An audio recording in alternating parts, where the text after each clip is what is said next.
from RTV6, Indianapolis This Week.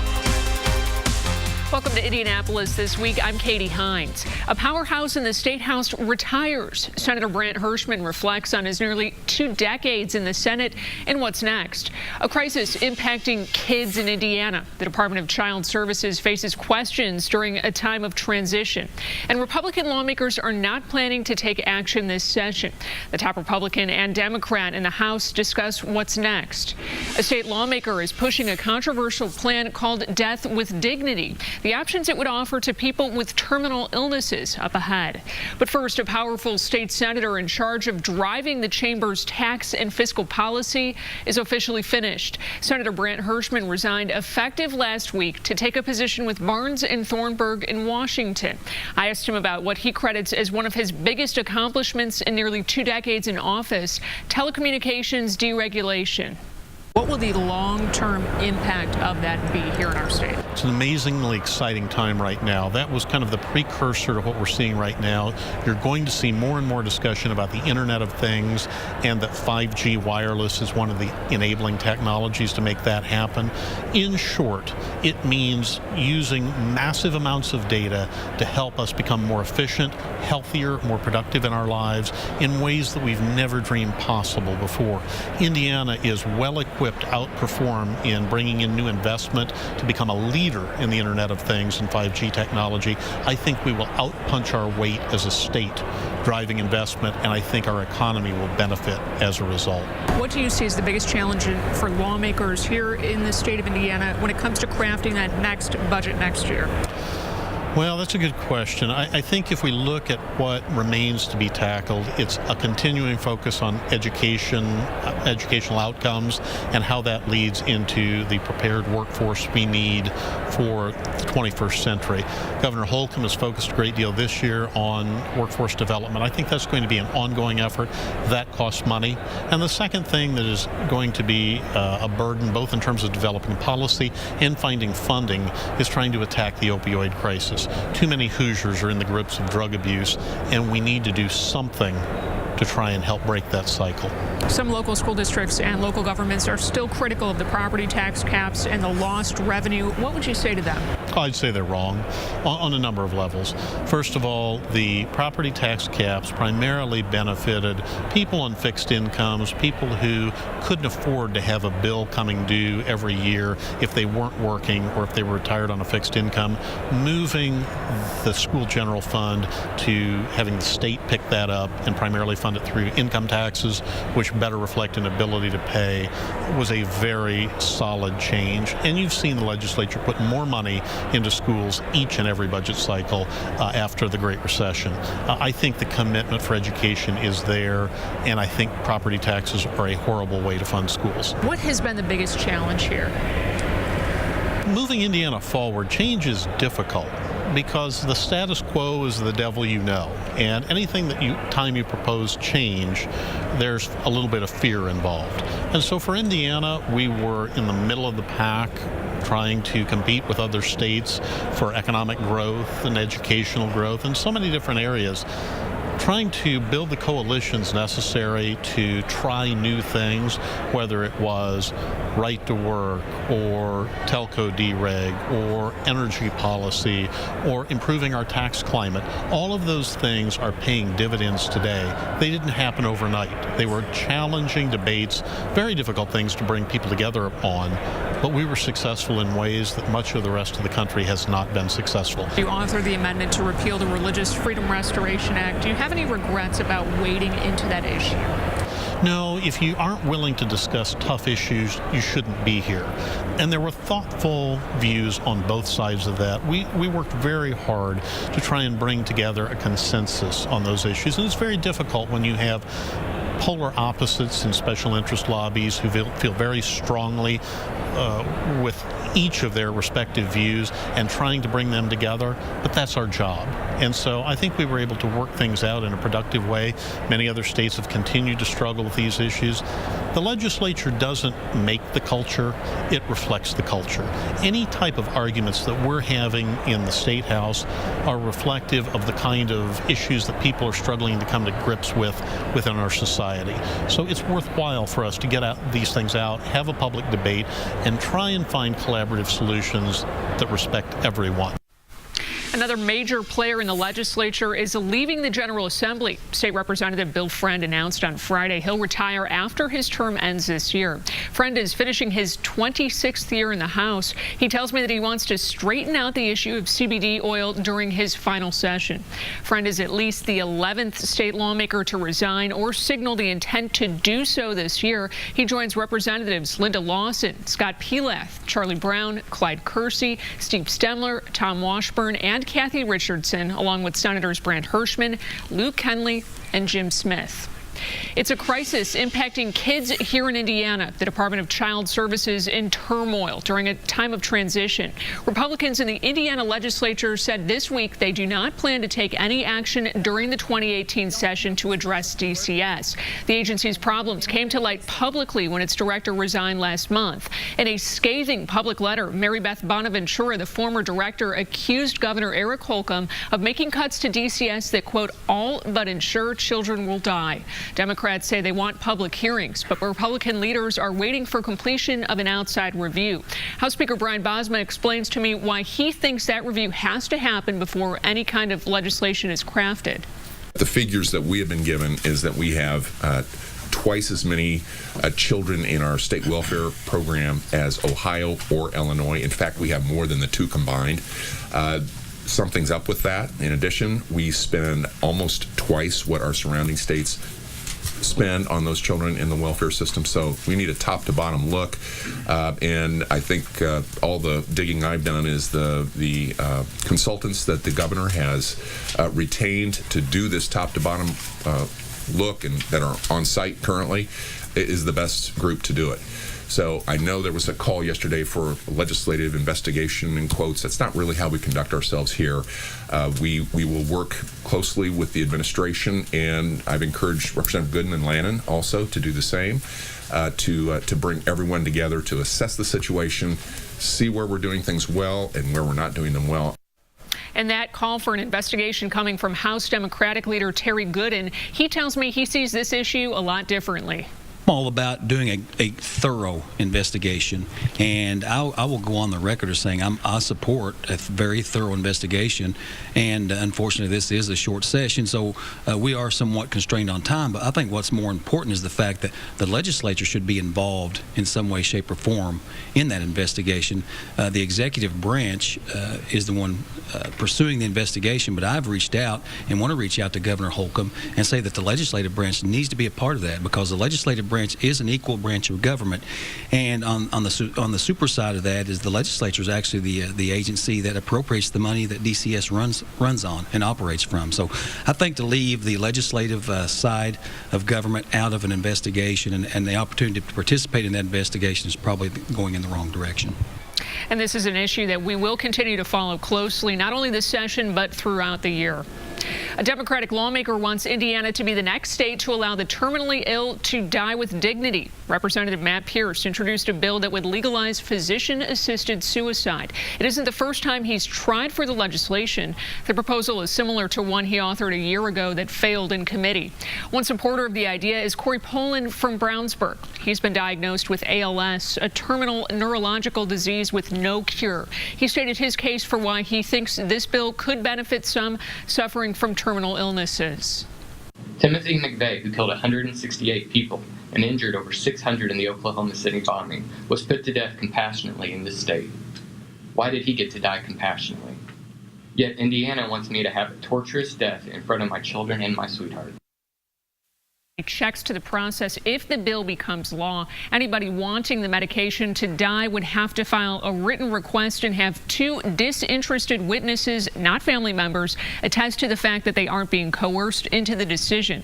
The attending physician would have to certify that the patient does have a terminal illness and that the request was made voluntarily and with competence.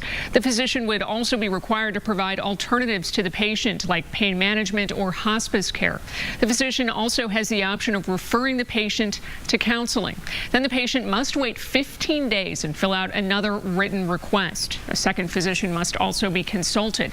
The medication would also have to be self-administered.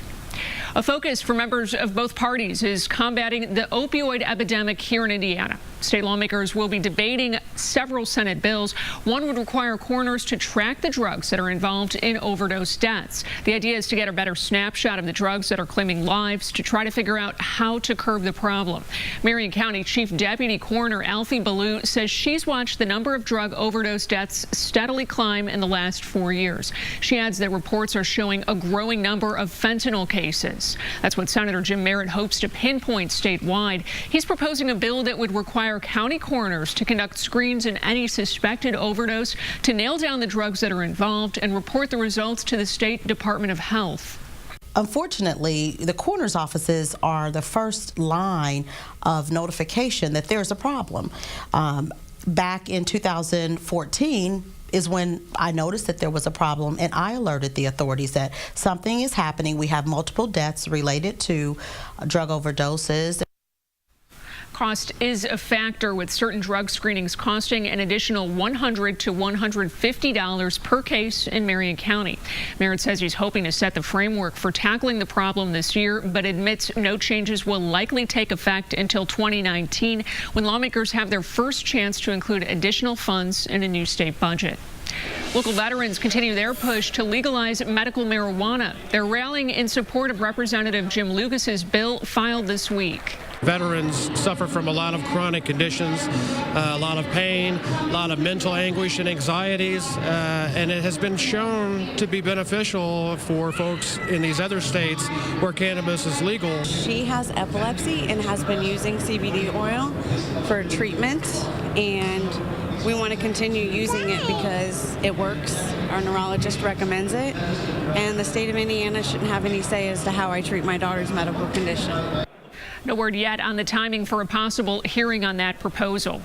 A strong statement from U.S. Attorney General Jeff Sessions on the legality of marijuana. He rescinded an Obama-era policy that allowed legal marijuana to thrive in several states. In a memo, Sessions said federal prosecutors should decide on their own whether to devote resources to marijuana cases based on other demands in their districts. It's not immediately clear how that decision will impact sales of the drug in the 8 states and Washington, D.C., where marijuana is legal.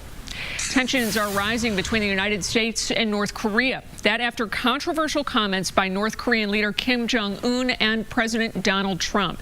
The president tweeted that he has a bigger and more powerful nuclear button than North Korea.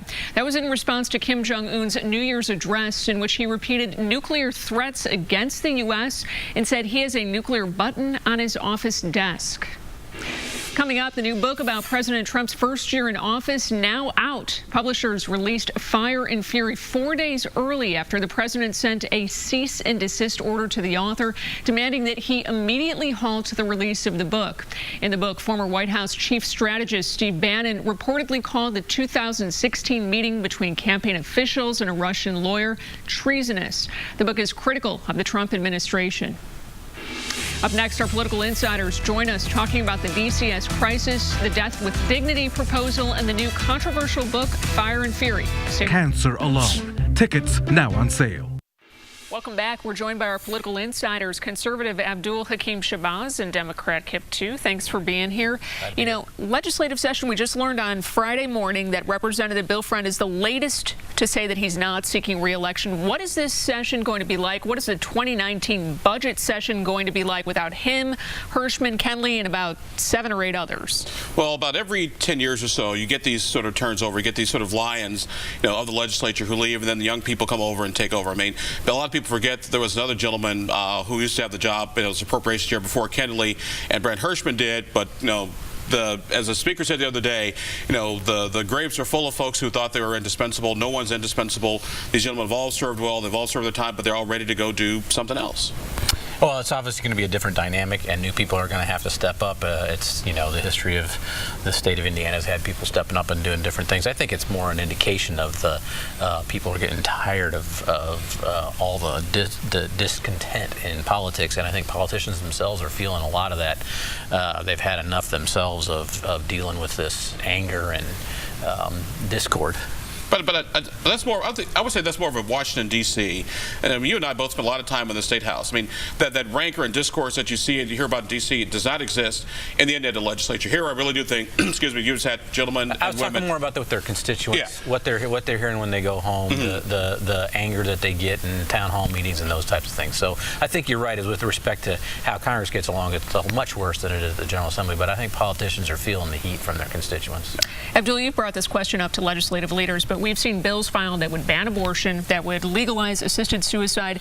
Do we see some of those social issues take center stage in this session? I think the Speaker and Senate President are both going to be very cognizant. They do not want a short 10-week session to get bogged down, in these issues. So I think you'll see a lot of things sort of go to the Rules Committee, where some issues go to die. With the assisted suicide bill, I don't think it'll get anywhere, but I think it will start a discussion. But I think there's sort of a general attitude amongst the leadership, not now, not today. We've got enough issues with Sunday sales and CBD oil. I would agree with everything you said, except I think you're mischaracterizing the assisted suicide bill. I don't think it's a social issue. I do think there's a small band of people who want to make it a social issue, but it's really an issue that all of us have to deal with at one point in our lives, and our families, and our parents, and those types of things. And it's a very serious issue, and it's one that ought to be looked at seriously. And I think Matt Pierce did a very good thing by bringing it forward, and I think it's a conversation that needs to happen and will happen. And I will give Matt Pierce credit. Matt Pierce and I agree on pretty much 99% of nothing. But I will give him credit. 99% of nothing. I will give him credit on presenting a very thoughtful, rational proposal to deal with this very delicate issue. Because, like I said, we have parents that get older, they start to get to that point, and going through some of that personally recently. It is a discussion that's time to have. On DCS, everyone seems to agree that a review is needed, but Democrats have been calling for public hearings, Republicans waiting for the outcome of that review. Here's my question. If we wait for that review, then when can you act? Do you have to wait until the next legislative session to take action? How do you proceed? It appears to me that the Republicans are treating this as a political issue when they should be treating it as a policy issue. It seems to me that Mary Beth Bonaventura ought to come before the legislature and air out what she said were the problems. It seems like the Republicans don't want to do that because they're worried about what she's going to say.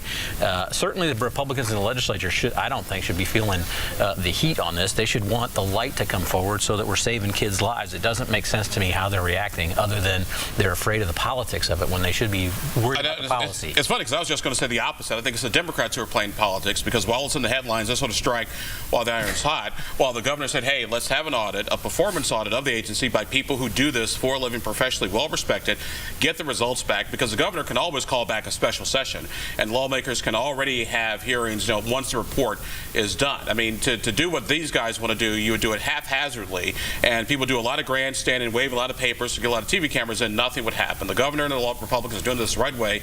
Let's get the audit, go through the findings, then we have to do more and have more hearings. We can do it. 60 seconds left. Fire and fury. Do you buy the claims? Should the president be concerned? It's going to be a fun read. I mean, I already ordered it on Amazon.com, so I'm looking forward to a nice, fun, interesting read, but I will give it, just like I do the president, as a thoughtful conservative, the credit that it is due. Well, it's just more indication of how incompetent the White House is. They let the guy in there for an entire year to interview and didn't do any background check on the guy, apparently. Didn't know that he had written a scathing book about Rupert Murdoch. It's just, every day, it's really hard to fathom. I think all of us are getting almost somewhat immune to how ridiculous this White House is and how incompetent it is and how dangerous it is. But the book is another indication of that. And I don't know how much more Americans can take of this. Every morning I go to bed dreaming of President Pence, so there you go. All right, we'll keep it at that. Kip Abdul, thanks for being here. There's a place downtown that's been around since the late 1800s. Maybe you've stopped in for a drink or some nachos. Old Point Tavern has closed its doors for good. The establishment first opened in 1887 when Grover Cleveland was president. And for more than 130 years, Old Point fostered a rich tradition with visitors and returning customers alike. For Nick Baker, it's tough to see the place close. It's sad, though, to see one of the good bars of Mass Ave to leave and not really be here with the loss of the front page, this, and some other ones that are the staples. It's just kind of sad to see them go. Cunningham Group, a restaurateur with a number of upscale trendy spots, is taking over and renovating the space.